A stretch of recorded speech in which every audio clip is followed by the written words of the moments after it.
everybody, welcome to the Art Magical.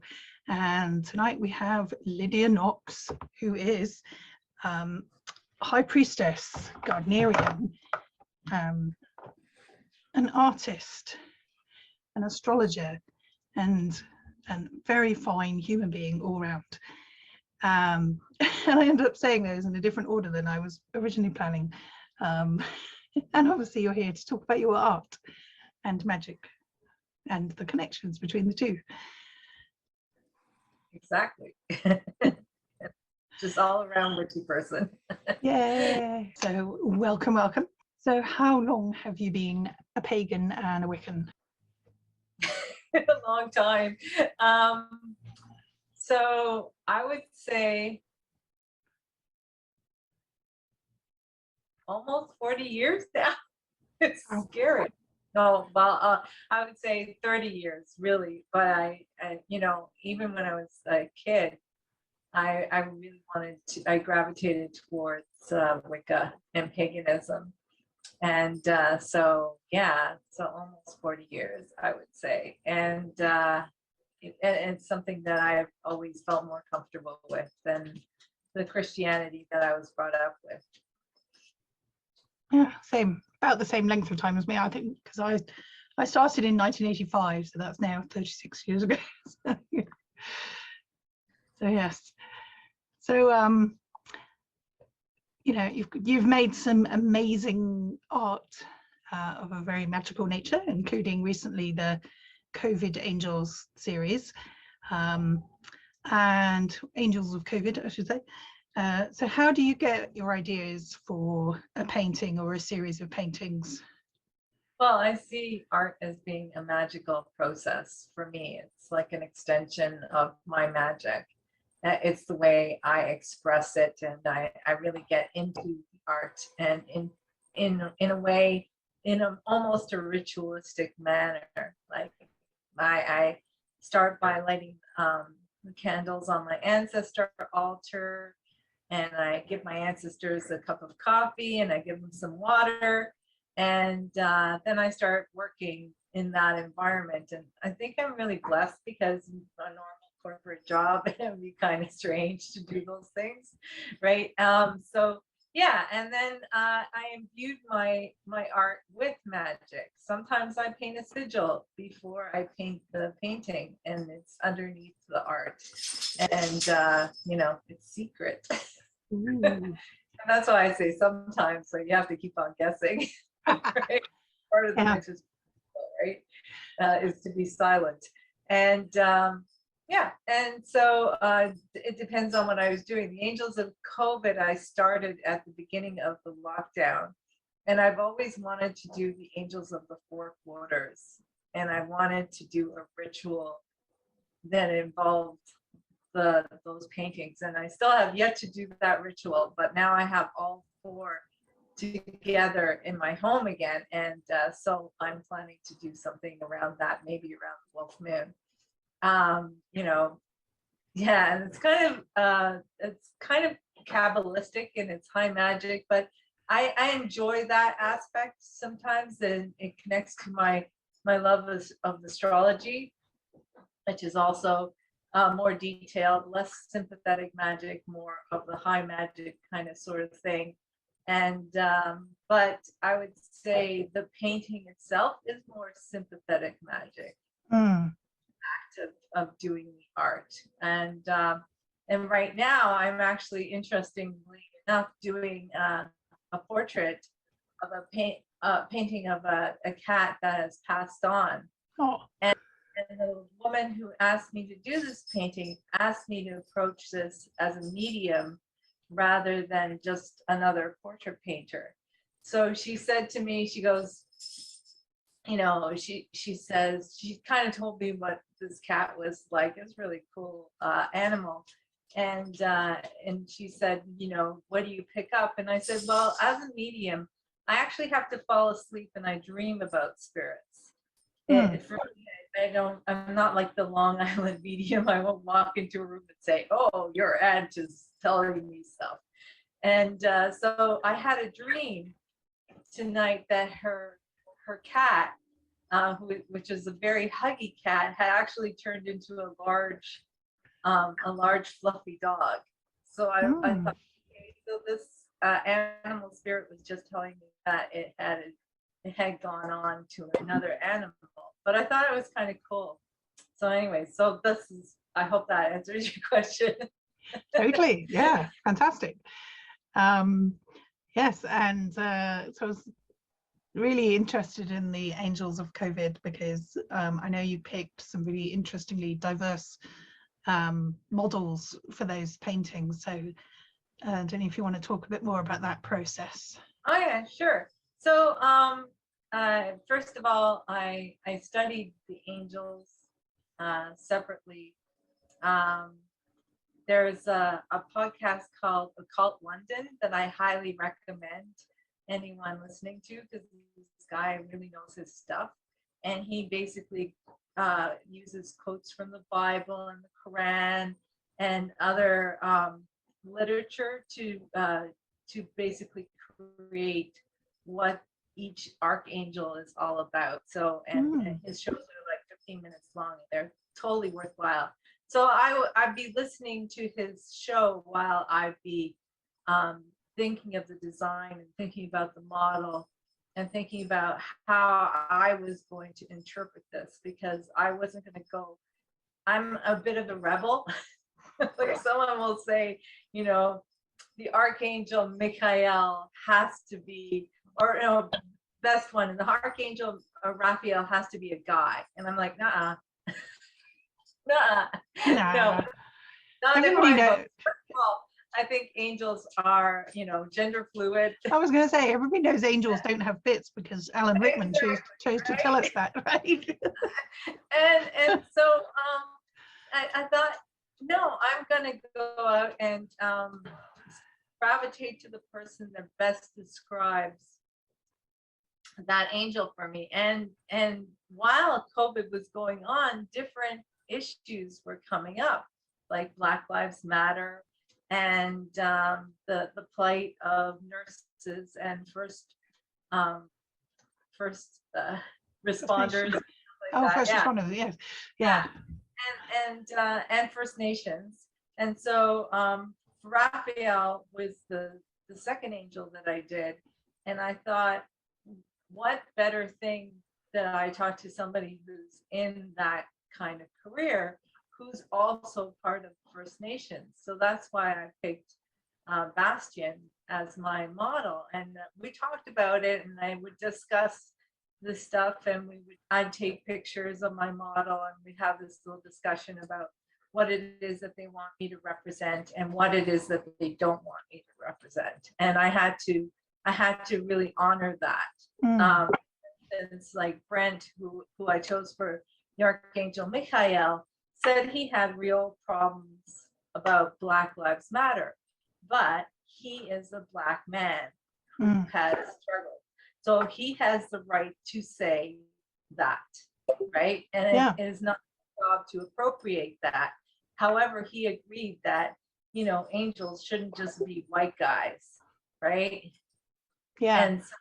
And so we found a happy medium spot like that. And and he's really cool because his ancestry goes back to the Underground Railroad. They came to Owen Sound through the Underground Railroad, and he was one of the first Black policemen in Ontario. And that's kind of cool itself, because those were the subjects that were coming out, right? You know, I mean, it feels like the angels should kind of reconcile those opposite kind of things, or ask questions, right? And just not jump to box a situation in, but instead poke the bear and ask and have the viewer ask questions about it, right? About the whole situation, and where do they stand, and what makes them uncomfortable, what makes them comfortable, because angels are not comfortable. Yeah. That's true. That's the one thing I discovered in painting these angels. Each of them, while I was painting them, it felt like they were in the room with me.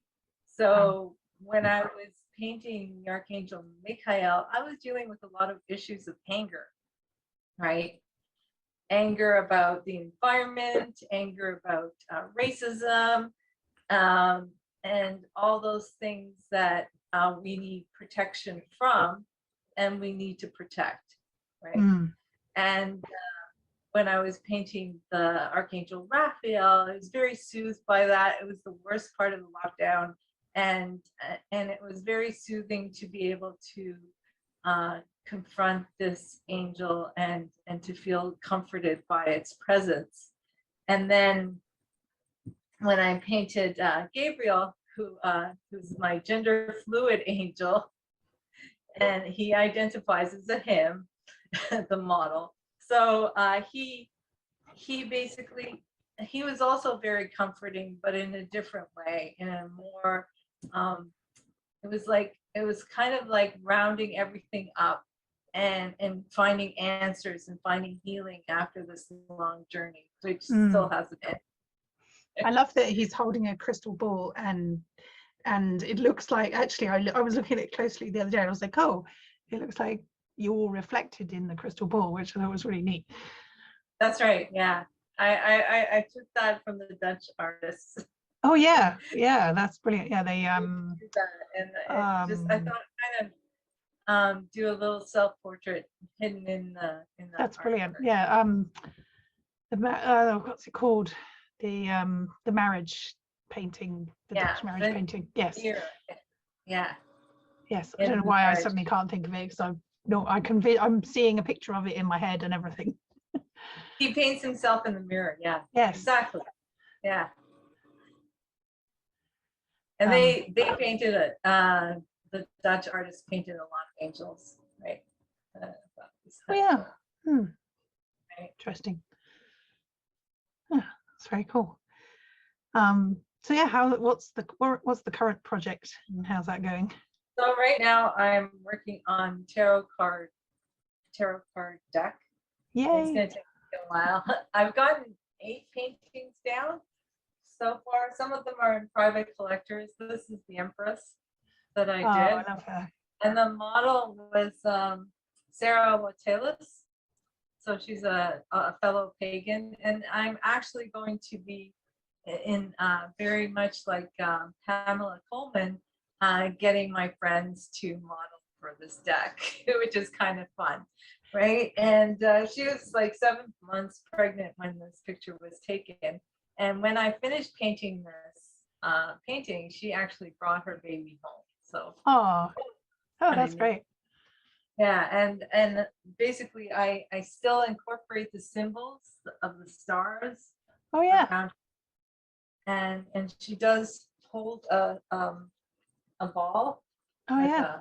And I see a Venus symbol on the tree as well. Yeah, there's the Venus symbol on the tree. So I kind of work it in there, but just a little bit differently. And this is Strength. Oh yeah, I love that. So this is a model who is a friend of mine, and at that time when I painted her, she was actually going through some really a rough situation, but she was babysitting this Mastiff, and she really loved it. And I thought instead of a lion, I would use a Mastiff instead. Yeah. And that Strength isn't forcing the creature, though in some decks it is called force. Yeah. But she's actually just, communicating with this large beast. And I drew hot peppers, which is a fire curve beside her feet. Oh, that's great. That represents, the element of fire. And because it's the card of Leo. Yes. And her tattoos are interesting. It looks like a shark fin. Oh yeah. And then this is a mechanism like a spoke. Oh, so, I have often wondered what that was when you posted pictures of it. Yeah. Very cool. Yeah, so it's kind of like, a certain sense of fierceness and perseverance. And she has a landscape above her head, which is a symbol that I really love. And then this one is judgment, and I totally did not take a view on this. So I did the Valkyries, Oh, wow. right? Basically, coming in to judge the warriors, right? And these are kind of like the monsters or souls or spirits of the dead Wow. around her, right? And the shadows and stuff like this. This is more Wow. of a dark kind of piece, but yeah, the Valkyrie judges in Yes, the slain, in yeah. a Christian way. It's like, how noble were you in your fight in your life, Yeah. right? You know, how well did you stick to your guns? How well did you face your own shadow, and how well have you evolved through Yeah. this of what you've gone through? So yeah, I'm going to be doing a lot of writing eventually. And ironically, I did go to York University and I have a degree in English literature. So, you know, I think this is something that I haven't been doing for a long time is writing, and I need to get back into that as I proceed. Yeah. Also, there will be a book to go with it, which is awesome. Yeah. I really like them because it's like I've probably said to you before that, you know, for me, tarot cards are a curtain rather than a window over the doorway to that realm. But I think what you've succeeded in painting is a window. So that is my highest praise for a tarot card. Thank you.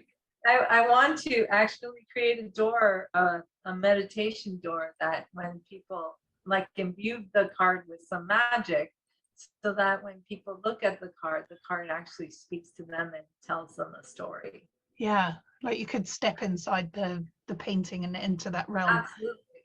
Yeah. Instead of, you know, doing tarot card readings and looking up the meaning in the book, right? The book would be like a separate entity. You could just interpret what's going on by meditating on the cards. That's I love that. That should be the thing. It's really, really good. I love it. Yeah, so do you want to share a bit more about how your art fits in with your magical practice? So you already said about how you bring your magical practice into your art. So do you bring your art into your magical practice? Well, I have yet to do that. Well, apart from the occasional spell, like I've taught how to make sigils in festivals, and I do them myself, and I find them to be very effective. And like they're part of chaos magic. They're, you know, instantaneous kind of thing, but they can last a long time. I use symbols and visualization as well, and I use that in my art, and I use it in my magic. I'm very strong on the symbol, on the visualization. For me to create something, or when I do some channeling, that is a big part of the process of being able to tune into the energy of magic as I'm working. Yeah, it must really help to have that very strong visual sense. I mean, I get pictures in sort of fits and starts. So and I think so it's interesting because here's a question for you, which when you're leading a visualization, do you leave the kind of details up to other people, or do you kind of go, right, there's a specific type of tree here and a specific something or other over there? I've led like I walk through meditations, like the meditations, guided meditations, for my people. and I do have some specific details, but not a lot. Like there's some constant details that I try to that my upline was doing, and I kind of borrowed that from her.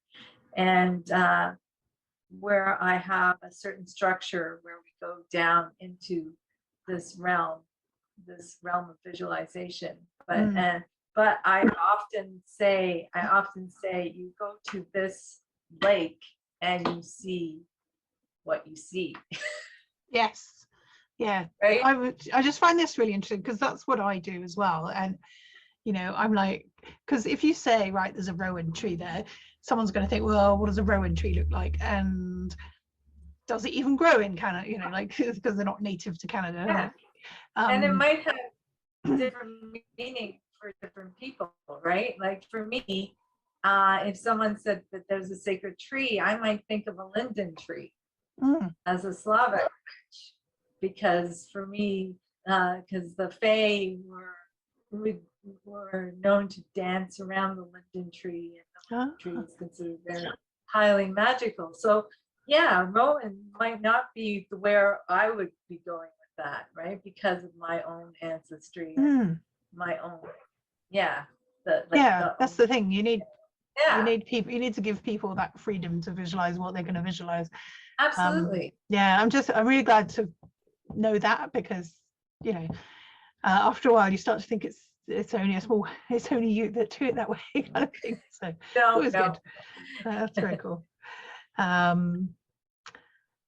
So I think that's really exciting, that you can integrate art and magic in this way. So it's really cool. It's fun, and I'm doing that with my astrology now. This is where I'm taking it. With my my YouTube show that I do during the weekdays, and basically I'm trying to because there's astrology for everybody out there, right? Like and astrology, business astrology, but there's not a lot of astrology specifically for artists or, right? I find that market hasn't really been tapped, right? And I think it's really important when you're doing a circle, if you're planning a ritual or something like that, that you know what's going on in astrology, because it gives you an idea of the energies. And I incorporate my art into my astrology as well, because I do illustrated charts where I take somebody's chart and I draw pictures that come up that kind of illustrate what's going on in their astrology chart. So this is another kind of witchy art that I do. That's great. I love it. It's really cool. Yes, and and I also know that your group is inclusive, and you like to build inclusive motifs into your art. You know, obviously everybody should be following you on Instagram and YouTube. So your Instagram handle is Lydia Knox Art Witch right now, isn't it? Yeah. And YouTube channel? It's Lydia Knox Art. Just art, not Art Witch. Yeah. Okay. Cool. So I will add links to those underneath as well. And of course, Lydia was the first person in the world to buy a copy of Dark Mirror, The Inner Work of Witchcraft. I was so excited. Yes. I really thought that we were lacking that conversation about inclusive Wicca. I mean, even when I started, and it was very divisive. You know, you had to stand boy, girl, around a circle. I was like, what is that about? And how does that make someone who's, gender fluid comfortable, right? Like, ridiculous as far as I'm concerned. And I thought, and we as magical people have obligation to be inclusive. It's not our job to push people away for reasons that would not harm magic in any shape or form, right? So I was so relieved that you actually wrote that book. I was really excited about it. Thank you. And really always appreciated your support, because it's always been, it's just really lovely to, it's like today I got a message from somebody saying that my book really helped them, which was great. And it's always really great when you know, people who don't actually have a horse in the race kind of thing go, yes, I support this. So like either way, it's just fantastic. I've always been a strong ally, actually. Totally. Right. And one of my best friends transitioned, and you know, I still love them. Still awesome. Right? Yeah, exactly. So yeah, is there anything else you're up to that you'd like to share? I think that's about it. Yeah, I thought I saw the dog in the background, but oh yeah, they disappeared now. Yes. Yeah. Well, thank you so much for the interview. It's been really great, and obviously everybody follow Lydia's work because it's great. I am a big fan, and I think I have 4 of your paintings now. So that's awesome. yeah. Yes, and oh, actually, I've got one right here. I'm gonna get it and wave it at the camera in case you're missing it.